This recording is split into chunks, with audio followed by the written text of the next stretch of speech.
Hello friends, എല്ലാവർക്കും പുതിയൊരു വീഡിയോയിലേക്ക് സ്വാഗതം. കൊല്ലം സുധി എന്ന് പറയുന്ന കലാകാരൻ, അദ്ദേഹത്തിന്റെ മരണത്തെ തുടർന്ന് അദ്ദേഹത്തിന്റെ അനാഥമായി പോയ കുടുംബം, അദ്ദേഹത്തിന്റെ ഭാര്യ, മക്കൾ അവരെല്ലാം ചേർത്ത് പിടിച്ചവരാണ് നമ്മൾ മലയാളികൾ. ഇപ്പോൾ ഈ മരണത്തെ തുടർന്ന് അവർക്ക് താമസിക്കാനൊരു വീടുണ്ടായിരുന്നില്ല, ഈ ഭാര്യയ്ക്കും കുട്ടികൾക്കും താമസിക്കാനൊരു വീടുണ്ടായിരുന്നില്ല എന്ന് മനസ്സിലാക്കിയ സുധി വർക്ക് ചെയ്തിരുന്ന ഫ്ലവേഴ്സ് ചാനൽ അവർക്കൊരു വീട് വെച്ചു കൊടുക്കാം എന്ന് താല്പര്യപ്പെട്ടു. അപ്പോൾ KHTC പറഞ്ഞ ഒരു സംഘടന എന്ന് വെച്ചാൽ ഫിറോസ് എന്ന് പറയുന്ന ഒരു വളരെ നല്ലൊരു വ്യക്തിയുടെ ഒരു സംഘടന, അവർ ഈ സംരംഭം ഏറ്റെടുത്തു. ഈ വീട് ഞങ്ങൾ വെച്ചു കൊടുക്കാന്ന് പറഞ്ഞു. അങ്ങനെ അവരെന്നെ സ്പോൺസേഴ്സ്, അവർക്ക് തന്നെ അങ്ങനത്തെ ഒരു വർഷത്തിലിടയ്ക്ക് എല്ലാവർക്കും ഒരു വീട്, അങ്ങനത്തെ ഒരു സംഭവം അവർക്കുണ്ട്. അപ്പോൾ അവരങ്ങനെ ഒരു വീട് വെച്ചു കൊടുക്കാൻ തയ്യാറായി അവരുടെ ചെലവിൽ. അങ്ങനെ ആ സംഘടന ഒരു ചാരിറ്റി എന്നുള്ള പോലെ ഈ സുധിയുടെ കുടുംബത്തിന്, രേണു സുധിക്കും മക്കൾക്കും വേണ്ടി ഒരു വീട് വെക്കുകയുണ്ടായി. ആ സമയത്ത് അതിന്റെ ഹോം ടൂർ ഒക്കെ നമ്മളെല്ലാവരും ചാനലിലൂടെയൊക്കെ കണ്ടതാണ്. അപ്പൊ അത്ര മനോഹരമായിട്ട് അവരത്രയും സുമനസ്സുകളുടെ സഹായത്തോടു കൂടെ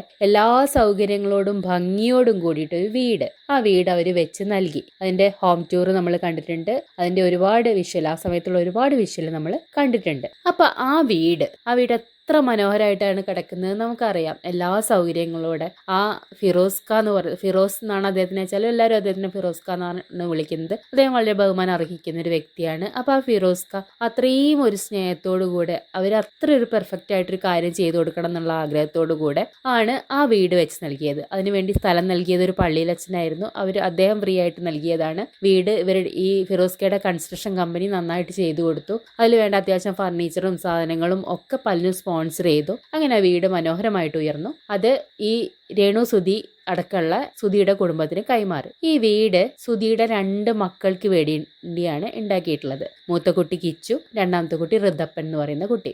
ഈ 2 കുട്ടികളുടെയും പേരിലാണ് ആ വീടുള്ളത്. അവർക്ക് ഭാവിയിലേക്ക് താമസിക്കാൻ അങ്ങനെയാണ് ആ വീടുള്ളത്. എന്തായാലും ആ വീട്ടിൽ അവര് താമസാക്കി. ഇപ്പോ നമ്മൾ ആ വീട്ടിൽ ഒരുപാട് തവണ ആ വീട്ടിൽ നിന്ന് രേണുസുധിയുടെ ഇന്റർവ്യൂ കണ്ടു. രേണുസുധി പിന്നെ ഭയങ്കര വിവാദ നായികയായി. രേണുസുധി അഭിനയിക്കാൻ തുടങ്ങി. രേണുസുധിനെ കുറിച്ച് ആളുകളൊക്കെ ഒരുപാട് അപവാദം പറഞ്ഞു. അവരൊക്കെ അതിനെ ധൈര്യപൂർവ്വം നേരിട്ടു. അവർ ഒരുപാട് ഇന്റർവ്യൂകൾ കൊടുത്തു. ആ വീട് നമ്മൾ പലപ്പോഴും ആ വീടിന്റെ പല ഭാഗങ്ങളും നമ്മൾ കണ്ടു. രേണുസുധിയുടെ ചാനലിലൂടെ കണ്ടിട്ടുണ്ട്. പിന്നെ ഇന്റർവ്യൂ ഒക്കെ ചെയ്യുമ്പോൾ എപ്പോഴും സുധിയുടെ ഫോട്ടോ വെച്ച സ്ഥലത്ത് വെച്ചിട്ടുള്ള ഇന്റർവ്യൂസ് നമ്മൾ കണ്ടിട്ടുണ്ട്. അങ്ങനെ ആ വീട് നമ്മൾ കണ്ടിട്ടുണ്ട്. പിന്നെ അത് ഈ സുധിയുടെ 2 മക്കൾക്ക് വേണ്ടിയുള്ളതാണ്. കിച്ചുവിനും ഋതപ്പനും വേണ്ടിയുള്ള വീടാണത്. അവിടുത്തെ ഓരോ റൂമിനെ കുറിച്ചും ഫിറോസ്ക പറയുന്ന വീഡിയോ തന്നെ നമ്മൾ കണ്ടിട്ടുണ്ട്. എന്തായാലും ഇന്നലെ ഒരു ദിവസം ഈ രേണു സുധിയുടെ മൂത്ത മകൻ കിച്ചു, എന്ന് വെച്ചാൽ സുധിയുടെ ആദ്യത്തെ ഭാര്യയുള്ള മകൻ കിച്ചു, അവനിപ്പോൾ അവിടെയല്ല താമസിക്കുന്നത്. അവൻ പഠന ആവശ്യത്തിന് വേണ്ടിയിട്ട് സുധിയുടെ വീട്ടിൽ സുധിയുടെ ബ്രദറിന്റെ കൂടെയാണ്, ബ്രദറിന്റെയും സുധിയുടെ അമ്മയുടെയും കൂടെയാണ് താമസിക്കുന്നത്. അപ്പൊ മുൻപ് ഒരുപാട് വിവാദങ്ങൾ ഉണ്ടായിരുന്നു. രേണു അവിടെ താമസിപ്പിക്കാത്തതാണ്, ഈ കുട്ടിയെ ഇറക്കി വിട്ടതാണെന്നൊക്കെ പറഞ്ഞ് വെറുതെ അനാവശ്യമായ കുറെ വിവാദങ്ങൾ ഉണ്ടായിരുന്നു. രേണു സുധിയും കൂടെ ചാനലിൽ വന്നിരുന്ന സമയത്ത് അവര് പറഞ്ഞത്, അവര് കുട്ടിക്കാലത്ത് സുധി കിച്ചുവിനെ നോക്കാൻ ഒരുപാട് കഷ്ടപ്പെട്ടു. സ്റ്റേജ് പ്രോഗ്രാം ഒക്കെ നടത്തുമ്പോൾ ബാക്കിലൊക്കെ കുട്ടിയെ കിടത്തി ഉറക്കിയിട്ടായിരുന്നു പ്രോഗ്രാം നടത്തിയിരുന്നത്. അദ്ദേഹത്തിന്റെ ആദ്യ വൈഫ് പോയ ശേഷം. അപ്പൊ അങ്ങനെയൊക്കെ പറഞ്ഞിരുന്നത് കൊണ്ട് തന്നെ സുധിയുടെ ഫാമിലിയെ എല്ലാവരും വളരെ മോശമായിട്ടാണ് കണ്ടിരുന്നത്. സുധിയുടെ ഏട്ടനും അമ്മയൊന്നും ഈ കുട്ടീനെ നോക്കിയിരുന്നില്ല എന്നൊക്കെയുള്ള ഭാവത്തിലാണ് ആളുകൾ അതിനെ കണ്ടിരുന്നത്. പക്ഷെ പിന്നീട് വിവാദങ്ങൾ ഉണ്ടായപ്പോൾ സുധിയുടെ 2ാമത്തെ ഭാര്യ വന്നിട്ട് പറഞ്ഞിട്ടുണ്ട്, ആ കുട്ടീനെ കുറച്ച് ദിവസം, ഈ ആദ്യത്തെ ഭാര്യ പോയി ഒരു 10 ദിവസത്തോളം മാത്രമേ ഈ സുധി ഈ കുട്ടിയെയും കൊണ്ട് സ്റ്റേജ് തോറും നടന്നിട്ടുള്ളൂ. ഈ സുധിയുടെ ഫാമിലി നല്ല സപ്പോർട്ട് ചെയ്യുന്നവരാണ്. ഈ അമ്മ പോയ ശേഷം ഈ കുട്ടിയുടെ കിച്ചുവിന്റെ അമ്മ എന്ന് വെച്ചാൽ സുധിയുടെ ആദ്യത്തെ ഭാര്യ വേറെ ഒരാളുടെ കൂടെ പോവുകയാണ് ചെയ്തത്. അതിനുശേഷം ഈ കുട്ടിയെ നോക്കിയത് മുഴുവൻ സുധിയുടെ ഏട്ടനും ഫാമിലിയും ആയിരുന്നു. ഏട്ടനും ഏട്ടന്റെ ഭാര്യയൊക്കെ സ്വന്തം മോനെ പോലെയായിരുന്നു ഈ കിച്ചു എന്ന് പറയുന്ന കുട്ടീനെ നോക്കിയതെന്ന് പിന്നീട് സുധിയുടെ 2ാമത്തെ ഭാര്യയായിരുന്ന വീണ പറഞ്ഞ സ്ത്രീ വന്ന് പറയുണ്ടായിരുന്നു. ഇപ്പോ ആ പറഞ്ഞതൊക്കെ സത്യമാണ് തോന്നുന്ന വിധത്തിലാണ് ഈ കിച്ചുവിനെ ഇപ്പോ ഈ സുധിയുടെ കുടുംബം ചേർത്ത് പിടിക്കുന്നത്. സുധിയുടെ ഏട്ടനും ഏട്ടന്റെ ഭാര്യയും ഒക്കെ ചേർത്ത് പിടിക്കുന്നത്. അവർ നല്ല സ്നേഹത്തോടു കൂടിയാണ് ഈ കുട്ടിയെ കൊണ്ടു നടക്കുന്നത്. അപ്പൊ ഈ കുട്ടി രേണുവിന്റെ കൂടെയല്ല താമസിക്കുന്നത്. ഈ സുധിയുടെ മക്കൾക്ക് വേണ്ടി വെച്ചു കൊടുത്ത വീട്ടിലല്ല ഈ കുട്ടി താമസിക്കുന്നത്. എന്തായാലും ഇന്നലത്തെ ഒരു ദിവസം ഈ കുട്ടി കിച്ചു എന്ന് പറയുന്ന കുട്ടി ഈ രേണുവിന്റെ വീട്ടിലേക്ക് വരികയുണ്ടായി. അവിടെ രേണുവിന്റെ ചെറിയ മോനുണ്ട്, എന്ന് വെച്ചാൽ സുധിയുടെ 2ാമത്തെ മകനായ ഋതപ്പനുണ്ട്. ഋതപ്പനെ കാണാൻ വേണ്ടിയിട്ടാണ് കിച്ചു വന്നത്. അപ്പൊ ആ ഒരു യാത്ര ആ കുട്ടി ഒരു വ്ളോഗായിട്ട് ചെയ്തിട്ടുണ്ട്. അപ്പൊ ആ വീഡിയോ ഞാൻ കണ്ടു, നിങ്ങളൊക്കെ കണ്ടിട്ടുണ്ടാവും, എല്ലാവരും കണ്ടിട്ടുണ്ടായിരിക്കും. അപ്പൊ ആ കുട്ടി ആ വീട്ടിൽ ചെല്ലുന്ന പോലുള്ള കുറച്ച് വിഷ്വൽസ് ഉണ്ട്.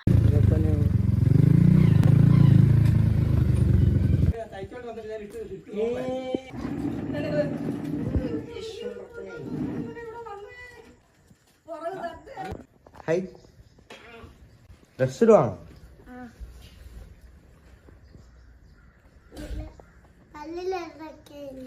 എന്നാ വലിയ കമ്പി കിട്ടിയ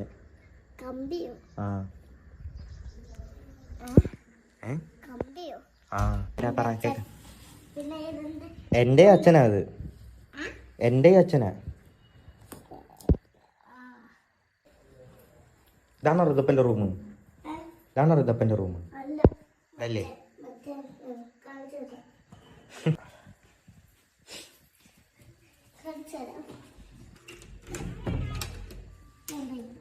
ഇതാണോ? എന്തോ നീ തപ്പുന്ന?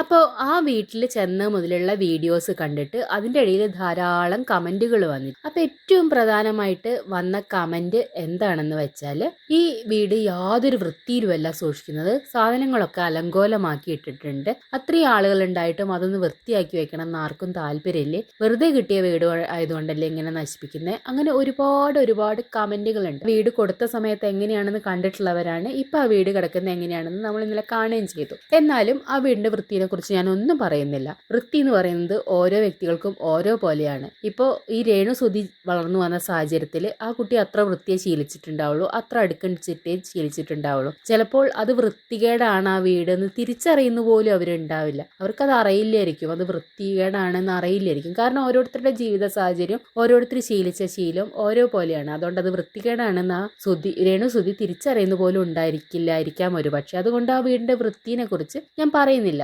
എന്നാലും നമ്മൾ കണ്ടതാണ് ആ വീട് എങ്ങനെയായിരുന്നു ആ ഫിറോസ് കഥ അവരെ കയ്യിൽ ഏൽപ്പിച്ചത് നമ്മൾ കണ്ടതാണ്. എത്ര ആഗ്രഹിച്ചാണ് അവർക്ക് ആ വീട് കിട്ടിയതെന്ന് നമ്മൾ കണ്ടതാണ്. അപ്പോൾ ആ വീട് അങ്ങനെ വൃത്തികേടായിട്ട് കിടക്കുന്നു എന്ന് തോന്നുമ്പോൾ ആളുകൾ സ്വാഭാവികമായിട്ടും അങ്ങനത്തെ പ്രതികരണങ്ങൾ നടത്തും. അത് പോട്ടെ, വൃത്തിയുടെ കാര്യം പോട്ടെ. ഇനി രണ്ടാമത്തെ അതിൽ വന്ന കമൻറ്റുകൾ, ഏറ്റവും മോശമായിട്ടുള്ള കുറച്ച് അലിഗേഷൻസിനെ കുറിച്ച് പറഞ്ഞുതരാം. ആ വീട്ടിൽ ഒരുപാട് അംഗങ്ങളുണ്ട്. ഈ സുധിയുടെ മോൻ ആ വീട്ടിൽ കയറി ചെല്ലുന്നു, ഒരു സ്ട്രേഞ്ചറെ പോലെ. ശരിക്കും ആ സുധിയുടെ മോൻ്റെ പേരിലുള്ള വീടാണത്. എന്നിട്ട് സുധിയുടെ മോൻ ഒരു സ്ട്രേഞ്ചറെ പോലെ ആ വീട്ടിൽ കയറി ചെല്ലുന്നു.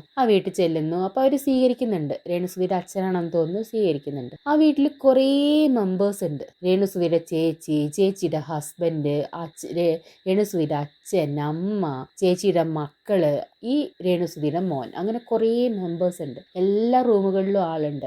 ഈ ചെറിയ മോൻ ഋതപ്പൻ എന്ന് പറയുന്ന ഈ ചെറിയ മോൻ എൻ്റെ റൂം കാണിച്ചു തരാം കിച്ചുവേട്ടന് എന്ന് പറഞ്ഞിട്ട് കൊണ്ടുപോയി കാണിച്ചു കൊടുക്കുമ്പോൾ ആ റൂം നിറച്ച് തുണികളുണ്ട്. അതിൻ്റെ നടുക്ക് രേണുസുധിൻ്റെ ചേച്ചിയുടെ ഹസ്ബൻഡ് ആണെന്ന് തോന്നുന്നു കിടക്കുന്നുണ്ട്. കുട്ടികളൊക്കെ ആ റൂമിലുണ്ട്. ആ റൂം നിറച്ച ആളുകളാണ്. ഒരു റൂമിലൊക്കെ അച്ഛനും അമ്മയും അങ്ങനെ കുറേ ആളുകളാണ്. അപ്പം എല്ലാ റൂമിലും ഫില്ലാണ്, ഇഷ്ടം പോലെ ആളുകൾ ആ വീട്ടിലുണ്ട്. അപ്പം അതിൻ്റെ ഇടയിലുള്ള കമൻറ്റുകൾ പറഞ്ഞാൽ അഭയാർത്ഥി ക്യാമ്പ് പോലെയാണ്, ഇത് ക്യാമ്പാണോ, എന്താ ഇങ്ങനെ, ഇത് കിച്ചുവിനും ഋതപ്പനും കൊടുത്ത വീടല്ലേ, എന്തിനാണ് ഇവരെല്ലാവരും അതിനുള്ളിൽ താമസിക്കുന്നത് എന്നൊക്കെ പറയുന്നുണ്ട്. ഇതിലെന്ന് പറഞ്ഞാൽ ആ താമസിക്കുന്ന ആളുകൾക്കും അറിയാം അവരാ താമസിക്കുന്നത് അത്ര ശരിയായ പരിപാടിയല്ല, നാണക്കേടാണ് എന്നുള്ളത് അവർക്കും അറിയാം. അതുകൊണ്ട് തന്നെ മുൻപുണ്ടായിരുന്ന രേണുസുധീൻ്റെ ഒരു ഇന്റർവ്യൂവിൽ രേണുസുധീൻ്റെ ചേച്ചി പറയുന്നുണ്ട്, ഞാൻ രേണുസുധീനെ സഹായിക്കാൻ വേണ്ടിയിട്ട് ഈ വീടിൻ്റെ തൊട്ടടുത്തൊരു വാടക വീട്ടിലാണ് താമസിക്കുന്നത് എന്ന് പറയുന്നുണ്ട്. സത്യത്തിൽ അവർ വാടക വീട്ടിലല്ല താമസിക്കുന്നത്, ആ വീട്ടിൽ തന്നെയാണ് താമസിക്കുന്നത്. ആളുകളത് മോശമായിട്ട് കാണും, കാരണം അത് സുധിയുടെ മക്കൾക്ക് വേണ്ടി വെച്ചു കൊടുത്ത വീടാണ്. അപ്പൊ അവിടെ ഇങ്ങനെ കുറേ ആളുകൾ,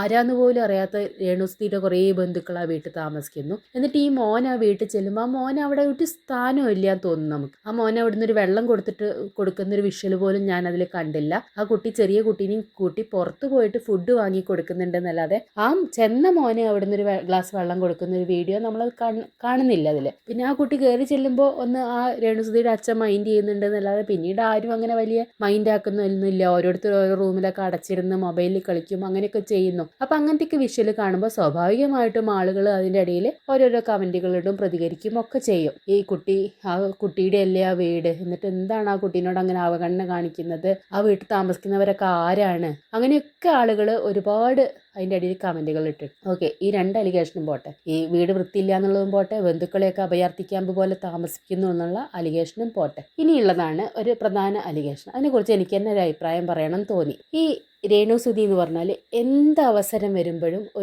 ഒരു തരം എന്താ പറയുക, ഒരു സെന്റിമെന്റൽ കാർഡർ എന്ന് വെച്ചാൽ സുധിച്ചേട്ടന്റെ വസ്തുക്കൾ, സുധിച്ചേട്ടൻ മരിച്ചപ്പോൾ ഞാൻ സൂക്ഷിച്ചു വെച്ച വസ്തുക്കൾ എന്നൊക്കെ പറഞ്ഞിട്ട് ഒരുപാട് സെന്റിമെന്റ്സ് ഇറക്കും. അങ്ങനെയാണ് ആദ്യം സുധിച്ചേട്ടന്റെ സ്മെല്ലുള്ള പെർഫ്യൂം വന്നത്. അതൊക്കെ ആളുകൾ ഭയങ്കര സങ്കടത്തോടു കൂടെ കണ്ട വിഷ്വലാണ്. ലക്ഷ്മി നക്ഷത്രം പോകുന്നു, BGM ഇടുന്നു, സുധിയുടെ സ്മെല്ലുള്ള സ്പ്രേ ഉണ്ടാക്കുന്നു, തിരിച്ചു കൊണ്ടുവരുന്നു, രേണുവിന് കൊടുക്കുന്നു, രേണു കരയുന്നു. അത് നമ്മളൊക്കെ കണ്ട് വിഷമിച്ച വിഷ്വൽസ് ആണ്. പിന്നെ അതിന് മുൻപ് അവര് സുധി മരിച്ച സമയത്തും അവര് കാണിച്ചിട്ടുള്ള കുറേ ഒരു കരച്ചിലും ബഹളവും ഒക്കെ കാരണമാണ് അവർക്ക് ആ വീട് പോലും കിട്ടാൻ കാരണമായത്. അപ്പം അവര് ആ മരണം മുതൽ ആ മരണം വെച്ചുണ്ടാക്കുന്ന ഒരു പ്രത്യേക ഒരു അജണ്ട ഉണ്ട്. അപ്പൊ അതിങ്ങനെ തുടർന്ന് പോയിക്കൊണ്ടിരിക്കുകയാണ്. ഇപ്പൊ അടുത്ത ദിവസം പോലും അപ്പൊ എപ്പോഴും അവരങ്ങനെ തന്നെയാണ്, സുധിയുടെ വസ്തുക്കൾ എന്ന് പറഞ്ഞിട്ട് അത് വളരെ ഹൈലൈറ്റ് ചെയ്ത് കാണിക്കും. ഇപ്പൊ ഈ അടുത്ത ദിവസം അവർ അതുലിനെതിരെ കേസ് കൊടുത്തിട്ട് പോലീസ് സ്റ്റേഷനിൽ ചെന്ന് പോലീസുകാർ മോശമായിട്ട് പെരുമാറിയപ്പോൾ അവർ കരഞ്ഞ് അവർ കുറച്ച് അവരുടെ ഒരു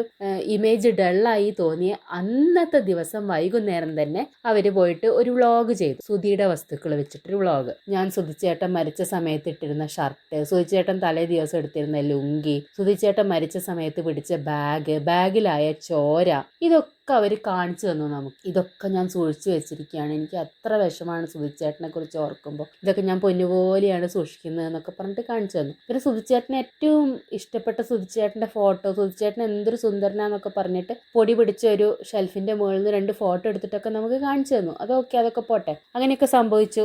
അവര് അതൊരു മുതലാക്കുന്ന പോലെ അന്ന് വൈകുന്നേരം അവരാ സുധിച്ചേട്ടന്റെ വസ്തുക്കൾ വെച്ചിട്ടൊരു ഷോ നടത്തിയിരുന്നു. അപ്പോഴേ ആളുകളൊക്കെ പറഞ്ഞു ഇതെന്തൊരു ഷോ പോലെയാണ്. അതിൻ്റെ ഇടയിൽ ഒരുപാട് നെഗറ്റീവ് കമന്റ് ഉണ്ടായിരുന്നു. നിങ്ങൾക്ക് സുധിച്ചേട്ടനെ ഇത്ര ഇഷ്ടമായിരുന്നു വെച്ചാൽ സുധിച്ചേട്ടനെ നിങ്ങൾക്ക് മമ്മിയാക്കിയിട്ട് ഈജിപ്തിലെ പോലെ സംരക്ഷിക്കായിരുന്നു, നിങ്ങൾ എന്തിനാ അടക്കാൻ പോയത് എന്നൊക്കെയുള്ള പരിഹാസ കമന്റുകളൊക്കെ ഞാൻ അതിൻ്റെ അടിയിൽ കണ്ടു. അപ്പൊ സുധിച്ചേട്ടൻ എന്ന് പറയുന്ന ഒരു ബിംബത്തെ അവർ അത്രയൊരു എന്തൊരവസരം വരുമ്പോഴും എടുത്ത് പ്രയോഗിക്കാനുള്ള സുധിച്ചേട്ടന്റെ കുറേ വസ്തുക്കൾ അവരിങ്ങനെ ഭയങ്കര പൊന്നുപോലെ സംരക്ഷിച്ച് വെക്കുന്നുണ്ട് എന്നാണ് പറയുന്നത്. എന്ന് വെച്ചാൽ മരിച്ചുപോയൊരു മനുഷ്യന്റെ സ്മെല്ല് വരെ, അത് ഞാനൊരു മോശമായിട്ട് പറയില്ല, നമുക്കൊക്കെ പ്രിയപ്പെട്ട ആളുകൾ തന്നെയാണ്. അവരുടെ സ്മെല്ല് ഒക്കെ നമുക്കൊരു എന്തൊരു ഭയങ്കര ഇഷ്ടമുള്ള സംഭവമായിരിക്കാൻ സാധ്യതയുണ്ട്. അപ്പൊ അതിനൊന്നും മോശം പറയാനില്ല. പക്ഷെ അതൊക്കെ അവര് സമൂഹത്തിന്റെ മുന്നിൽ കൊണ്ടുവന്ന് എപ്പോഴും ഹൈലൈറ്റ് ചെയ്യാറുണ്ട്. ഈ സുധിയുടെ മോനിട്ട് വ്ളോഗില് സുധിയുടെ വീട്ടിലുള്ള കാര്യങ്ങളൊക്കെ സുധിയുടെ ചെറിയ മോൻ കാണിച്ചു കൊടുക്കുന്നുണ്ട്. അപ്പൊ മോൻ പറയുന്നുണ്ട് അച്ഛന് കിട്ടിയ ഒരുപാട് ട്രോഫികൾ ഉണ്ട്, ചേട്ടന് കാണണോന്ന് പറയുന്നുണ്ട്. എന്നിട്ട് ആ ട്രോഫി കാണിച്ചു കൊടുക്കുന്നത്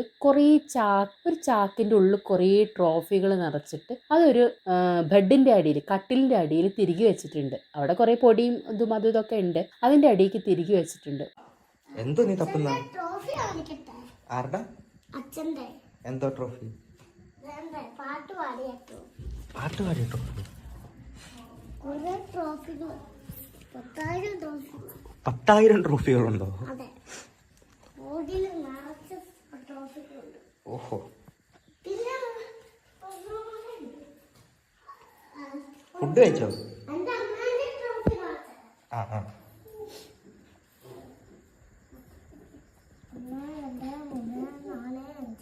ഓഹോ. അതാണ് ഇവര് ഈ രേണുസുതി ഇത്ര വലുതായിട്ട് കൊണ്ടു നടക്കുന്ന സുധിയുടെ ട്രോഫികൾ. സുധി എന്ന് പറഞ്ഞ് നമ്മളെ മുന്നിലൊക്കെ ഹൈലൈറ്റ് ചെയ്ത് കാണിക്കുന്ന സുധിക്ക് അദ്ദേഹം ജീവിച്ചിരുന്ന സമയത്ത് അദ്ദേഹത്തിന്റെ കഴിവിന് കിട്ടിയ അംഗീകാരമായിട്ടുള്ള ട്രോഫികൾ അത്രയും വലിയൊരു വീടുണ്ടായിട്ടും ഒരു ചാക്ക് കെട്ടിയിട്ട് ഒരു ബെഡിന്റെ അടിയിൽ, കട്ടിലിന്റെ അടിയിൽ തിരികെ വെച്ചിട്ടുണ്ട്. എന്നിട്ട് ഈ മോൻ, നമ്മൾ ഈ കുട്ടികളെ മനസ്സിൽ കള്ളല്ല പറയും, ഈ മോൻ പറയണം അമ്മയ്ക്ക് കിട്ടിയ ട്രോഫി കാണണോ എന്ന് പറഞ്ഞിട്ട് അമ്മയ്ക്ക് കിട്ടിയ രേണുസുതിക്ക് ഈ അടുത്ത കാലത്ത് കിട്ടിയ ചില അവാർഡുകൾ കാണിക്കാൻ വേണ്ടി പോകുന്നുണ്ട്. അത് സ്വീകരണ മുറിയിൽ ഏറ്റവും പ്രധാനപ്പെട്ട സ്ഥാനത്ത് ടിവിയിലടിയിൽ നിരത്തി വെച്ചൊരു ടീപ്പോയിന്റെ മേലെ രേണുസുതിക്ക് കിട്ടിയ എല്ലാ ട്രോഫികളും നിരത്തി വെച്ചിട്ടുണ്ട്. അത് കണ്ടപ്പോൾ സത്യത്തിൽ എനിക്ക് വിഷമം തോന്നി. ഇതാണോ ഇവർ ഇത്രയും കാലം എൻ്റെ സുധിച്ചേട്ടൻ എന്ന് പറഞ്ഞ് കൊണ്ടു കിടന്ന മനുഷ്യനോട് അവർ കാണിക്കുന്ന റെസ്പെക്റ്റും വാല്യൂ? ഇതിനെക്കുറിച്ച് നമുക്കൊന്നും പറയാൻ പോലും വിഷമം തോന്നുകയാണ്. അതിൻ്റെ അടിയിൽ ഇപ്പോഴും അവരെ സപ്പോർട്ട് ചെയ്യുന്ന ആളുകൾ. എന്നാൽ നിങ്ങൾ ആ വീട് വൃത്തിയാക്കാൻ ഷെൽഫ് അവർക്ക് വാങ്ങിക്കൊടുക്ക് എന്നൊക്കെ പറയുന്ന ആളുകളുണ്ട്. അതൊരു മോശം കാര്യമാണോ? ആളുകൾ അങ്ങനെ, കുട്ടികളുള്ള വീട് അങ്ങനെ തന്നെയല്ലേ വൃത്തികേടായി കിടക്കുക എന്നുള്ള സ്ഥിരം ന്യായമൊക്കെ അതിൻ്റെ അടിയിലുണ്ട്. അതൊക്കെ പോട്ടെ. പക്ഷെ ഈ ട്രോഫി ചാക്ക് കെട്ടിയിട്ട് കട്ടിൻ്റെ അടിയിലിട്ടതിന് എന്താ പറയാനുള്ളത്? സത്യത്തിൽ എനിക്കത് കണ്ടപ്പോൾ ഭയങ്കര വിഷമം തോന്നി. എല്ലാവർക്കും അത് കണ്ട് എല്ലാവർക്കും വിഷമം തോന്നി കാണും. ഒരു മഹാനായ കലാകാരൻ, ആ മഹാനായ കലാകാരന്റെ പേര് പറഞ്ഞ് മാത്രം ഒരു വാടക വീട്ടിൽ കിടന്നിരുന്ന അവര് ഇത്രയും വലിയൊരു ബംഗ്ലാവ് പോലത്തെ വീടും സ്വന്താക്കിയിട്ട് അതിൻ്റെ ഉള്ളിൽ താമസിക്കുമ്പോൾ അദ്ദേഹം ജീവിച്ചിരുന്ന കാലത്ത് കിട്ടിയ ഒരു അംഗീകാരം വെക്കാൻ ഒരു ഭംഗിയുള്ള സ്ഥലം അവർ കണ്ടെത്തുന്നില്ല. അതിന് പകരം അത് ചാക്ക് കെട്ടിയിട്ട് കട്ടിൻ്റെ അടിയിൽ ഇട്ടിക്കുകയാണ്. എന്നിട്ട് അവർക്ക് കിട്ടിയ ട്രോഫി, അവർ ചെയ്ത മാത്രമായ സൃഷ്ടികളൊക്കെ നമ്മൾ കാണുന്നതാണ്, അവർ ചെയ്ത ഷോർട്ട് ഫിലിംസ് ഒക്കെ നമ്മൾ കണ്ടിട്ടുള്ളതാണ്. അതിന് കിട്ടിയ അവർക്ക് കിട്ടിയ ട്രോഫികളൊക്കെ അവർ വീടിന്റെ സ്വീകരണ മുറിയിൽ എല്ലാവരും കാണുന്ന വിധത്തിൽ വെച്ചിരിക്കുന്നു. ഇതിനെക്കുറിച്ച് എനിക്ക് അഭിപ്രായം ഒന്നും പറയാനില്ല. ആ വിഷ്വൽ കണ്ട എല്ലാവർക്കും ഒരു അഭിപ്രായം ഉണ്ടായി കാണുമായിരിക്കും. അപ്പോൾ ഇതിനെക്കുറിച്ച് ഞാൻ പറയാനുമില്ല, ഒന്നുമില്ല. പക്ഷെ അത് കണ്ടപ്പോൾ പറയണം തോന്നി. ഇനി ആ കിച്ചു എന്ന് പറഞ്ഞ കുട്ടിക്ക് ആ വീടില്ല. കിച്ചുവിന് വെച്ച് കിട്ടിയ വീടാണത്, ഋതപ്പന് വെച്ച് കിട്ടിയ വീടാണത്. പക്ഷെ അവർക്കൊന്നും ആ വീട് ഇനി കിട്ടുമെന്ന് എനിക്ക് തോന്നുന്നില്ല. ആ വീട്ടിൽ താമസിക്കുന്ന ജനങ്ങൾ അത്രയും ഉണ്ട്. അവരുടെയൊക്കെ കഴിഞ്ഞിട്ട് ആ കിച്ചുവിന് അവിടെ റൂമും ഇല്ല, ആ കിച്ചുവിന് അവിടെ ഇരിക്കാനൊരു സീറ്റില്ല, ആ കിച്ചുവിന് കുടിക്കാനൊരു ഗ്ലാസ് വെള്ളം പോലും ആ വീട്ടിലില്ല. അപ്പോൾ ആ വീട് കിച്ചുവിന് എന്നുള്ളത് ഇനി എൻ്റെ കിച്ചുവിന് കിട്ടിയ, എൻ്റെ മക്കൾക്ക് കിട്ടിയ വീടെന്നൊന്നും പറയേണ്ട ഒരു കാര്യമില്ല. ആ വീട് കിച്ചുവിനുള്ളതേ ആയിട്ട് എനിക്ക് തോന്നുന്നില്ല. എന്തായാലും ആ വീഡിയോയിൽ എനിക്ക് വിഷമം ഉണ്ടാക്കുന്ന, അല്ലെങ്കിൽ നമുക്ക് സങ്കടം തോന്നുന്ന കുറേ വിഷ്വലുണ്ട്. ഈ കുട്ടി ഋതപ്പ് എന്ന് പറയുന്ന ചെറിയ കുട്ടി കിച്ചുവിനോട് ലാസ്റ്റ് കൈ പിടിച്ചിട്ട് ഏട്ടൻ ഇന്ന് പോകണ്ട, ചേട്ടൻ വൈകുന്നേരം തിരിച്ചു വരണം, എന്നിട്ട് രാത്രി ഇവിടെ നിൽക്കണം, പിറ്റേ ദിവസം പോയാൽ മതി. അതാണ് രക്തബന്ധം എന്ന് പറഞ്ഞാൽ. എത്രയായാലും ആ രക്തബന്ധത്തിൻ്റെ ഒരു സ്നേഹം എപ്പോഴും ഉണ്ടായിരിക്കും. ആ രേണുസുധീനെ കുറിച്ച് കിച്ചുവിനുള്ള അഭിപ്രായം എന്താണെന്നൊക്കെ ചോദിക്കാൻ എല്ലാവരും കുത്തിത്തിരിപ്പായിട്ട് കിച്ചുവിൻ്റെ പുറകെ നടക്കുമ്പോഴും കിച്ചു ഒന്നും മിണ്ടുന്നില്ല. പക്ഷെ ആ കിച്ചുവിന് ആ ഋതപ്പനോടുള്ള സ്നേഹം കാണുമ്പോൾ നമുക്ക് തോന്നും എത്രയായാലും രക്തബന്ധം തന്നെയാണ് എന്നുള്ളത് നമുക്ക് മനസ്സിലാവും. ആ വ്ളോഗിൽ ഒരുപാട് നല്ല കാര്യങ്ങളുണ്ട്, ഇല്ല എന്ന് ഞാൻ പറയുന്നില്ല. കിച്ചു ആ കുട്ടീനെ പുറത്ത് കൊണ്ടുപോയിട്ട് ഫുഡൊക്കെ വാങ്ങിക്കൊടുക്കുന്നുണ്ട്, ചെരുപ്പ് വാങ്ങിക്കൊടുക്കുന്നുണ്ട്, സ്നേഹത്തോടെ ആ കുട്ടിയെ കൊണ്ടുനടക്കുന്നുണ്ട്, ഉമ്മ വയ്ക്കുന്നുണ്ട്. ആ ഒരു സ്നേഹം നമുക്ക് ആ ഒരു വ്ളോഗിൽ ഫീൽ ചെയ്യും. പക്ഷെ ആ ഒരു വ്ളോഗിൽ കണ്ട ഒരുപാട് കാര്യങ്ങൾ നമ്മൾ ഒരുപാട് ചിന്തിപ്പിക്കും. ഈ ആളുകളെയൊക്കെ ഈ മരണത്തിൻ്റെ പേര് പറഞ്ഞിട്ട് ഓരോ മുതലെടുപ്പ് നടത്തുന്നൊരു രീതി നമ്മളിപ്പോൾ സോഷ്യൽ മീഡിയ സജീവമായ ശേഷം കാണുന്നുണ്ട്. എന്ന് വെച്ചാൽ ഒരാൾ മരിച്ചു പോകുന്നു, അപ്പോൾ അയാളുടെ പേരിൽ ജോലി നേടുന്നു, അല്ലെങ്കിൽ അയാളുടെ പേരിൽ ആനുകൂല്യങ്ങൾ നേടുന്നു, ചോദിച്ചു വാങ്ങുന്നു. ഇന്ന സ്ഥലത്ത് ജോലി വേണം, ഇന്ന തരം ജോലി വേണം, ഇന്ന പഠിപ്പനുസരിച്ചുള്ള ജോലി വേണം. അമ്മയോ അച്ഛനോ അപകടത്തിൽ മരിച്ചു പോയ, സർക്കാരിൻ്റെ അനാസ്ഥ കൊണ്ടോ മറ്റുള്ളവരുടെ അനാസ്ഥ കൊണ്ടോ മരിച്ചു പോകുമ്പോൾ ഈ മക്കളോ അല്ലെങ്കിൽ കുടുംബക്കാരോ കണക്ക് പറഞ്ഞ് ജോലി വാങ്ങുന്നതൊക്കെ നമ്മൾ കാണുന്നുണ്ട്. വീട് വാങ്ങുന്നത് കാണുന്നുണ്ട്. ഞങ്ങൾക്ക് ഇന്ന വീട് വെച്ച് തരണം, ഞങ്ങൾക്ക് ഇങ്ങനെയാണ് അവസ്ഥ, അങ്ങനെ വീട് വെച്ച് തരണം, ഞങ്ങളുടെ അവർ പോയില്ലേ, മകൻ പോയില്ലേ, മകൾ പോയില്ലേ എന്നൊക്കെ പറയുന്ന വിഷയം നമ്മൾ കാണുന്നുണ്ട്. ഇതേപോലെ കിട്ടിയൊരു വീടാണിത്. അവർ വീട് വേണമെന്ന് പറഞ്ഞു വാങ്ങിയതായിരിക്കില്ലായിരിക്കാം, പക്ഷേ അങ്ങനെ ഒരു മരണത്തെ വിറ്റ് കിട്ടിയ വീടാണിത്. എന്നിട്ട് ആ വീട് അർഹതപ്പെട്ട ആർക്കും കിട്ടാതെ ആരൊക്കെയോ ആ വീടിൻ്റെ ഉള്ളിൽ താമസിക്കുന്നു. അപ്പം നമ്മൾ എപ്പോഴും ചിന്തിക്കണം, ഇങ്ങനെ നമ്മൾ വെറുതെ അവർക്കും ഒക്കെ വെറുതെ സഹായം ചെയ്യുന്ന എന്തിനാണ്? അർഹതപ്പെട്ട എത്രയോ ആളുകൾ തെരുവ് കിടക്കുന്നുണ്ട്, ഒരു വഴിയും ഗതിയും പരഗതിയിലാണ്. ഇപ്പോൾ രേണുസുധീനെ സംബന്ധിച്ചെന്ന് പറഞ്ഞാൽ നമുക്ക് വേണമെങ്കിൽ ചിന്തിക്കാം, അവർക്കൊന്നും വേണ്ട, ആ നല്ല വീട് വെച്ച് കിട്ടി, അവർക്ക് ജീവിക്കാനുള്ള സാഹചര്യം ഉണ്ട്, അവരൊരു യൂട്യൂബ് ചാനൽ നടത്തിയാലും അവർക്ക് വ്യൂസ് കിട്ടും, അവർക്ക് അത്യാവശ്യം ജീവിക്കാനുള്ള വരുമാനം കിട്ടും. പക്ഷേ രേണുസുധി അങ്ങനെയല്ല ജീവിക്കുന്നത്. രേണുസുധീൻ്റെ രീതികളെ കുറ്റപ്പെടുത്തി പറയുമോ, രേണുസുധി ചെയ്യുന്നതിനെ കുറ്റപ്പെടുത്തി പറയുമോ, ഒന്നുമല്ല. അവർക്ക് അവരുടെ ഇഷ്ടത്തിന് ജീവിക്കാനുള്ള, അവരുടെ പാഷൻ അനുസരിച്ച് ജീവിക്കാനുള്ള റൈറ്റ്സ് അവർക്ക് ഉണ്ട്, ഇല്ല എന്ന് പറയുന്നില്ല. പക്ഷെ അവർ ഒരു സമൂഹത്തിൻ്റെ ഔദാര്യം പറ്റിയ ഒരാളായതുകൊണ്ട് സമൂഹം എപ്പോഴും അവരെ മോണിറ്റർ ചെയ്തുകൊണ്ടിരിക്കും, അവരുടെ കാര്യങ്ങൾ നോക്കിക്കൊണ്ടിരിക്കും. അപ്പോൾ അത്രേ ഇവിടെ സംഭവിക്കുന്നുള്ളൂ. ഇനി സംഭവിക്കാൻ പോകണമെന്ന് പറഞ്ഞാൽ രേണുസുധി നാളെ ഇൻ്റർവ്യൂ കൊടുക്കും, എൻ്റെ വീട് അങ്ങനെയല്ലേ, എൻ്റെ വീട് ഇങ്ങനെയല്ലേ, അല്ലെങ്കിൽ ഞാനത് വൃത്തിയാക്കിയതാണ്, അപ്പോൾ അങ്ങനെ സംഭവിച്ചപ്പോൾ ഇങ്ങനെ ആയതാണ് എന്നൊക്കെ പറഞ്ഞ് ഒരുപാട് ന്യായങ്ങളൊക്കെ വരാൻ സാധ്യതയുണ്ട്. ഈ ചാക്ക് കെട്ടിയതിന് എന്ത് ന്യായം വരികയെന്ന് എനിക്കറിയില്ല. അവിടെ ഷെൽഫ് ഇല്ലാന്നോ വെക്കാൻ സ്ഥലമില്ലാന്നോ എന്താ വരികയെന്ന് എനിക്കറിയില്ല. അവിടെ രേണുവിൻ്റെ ട്രോഫി വെക്കാൻ എന്തായാലും അവിടെ സ്ഥലം ഉണ്ടായല്ലോ, അപ്പോൾ പിന്നെ അത് പറയുന്നതിൽ ഒരർത്ഥവും ഇല്ല. അതൊക്കെ പോട്ടെ. എന്തായാലും ഇതിനെക്കുറിച്ച് ഞാൻ അഭിപ്രായങ്ങളൊന്നും പറയുന്നില്ല. പക്ഷെ ഇതൊക്കെ കണ്ടപ്പോൾ ഇതിനെക്കുറിച്ചൊക്കെ പറയണം എന്നുള്ളൊരു ആഗ്രഹം തോന്നിയത് കൊണ്ട് പറഞ്ഞു എന്നേ ഉള്ളൂ. എല്ലാവർക്കും നന്ദി.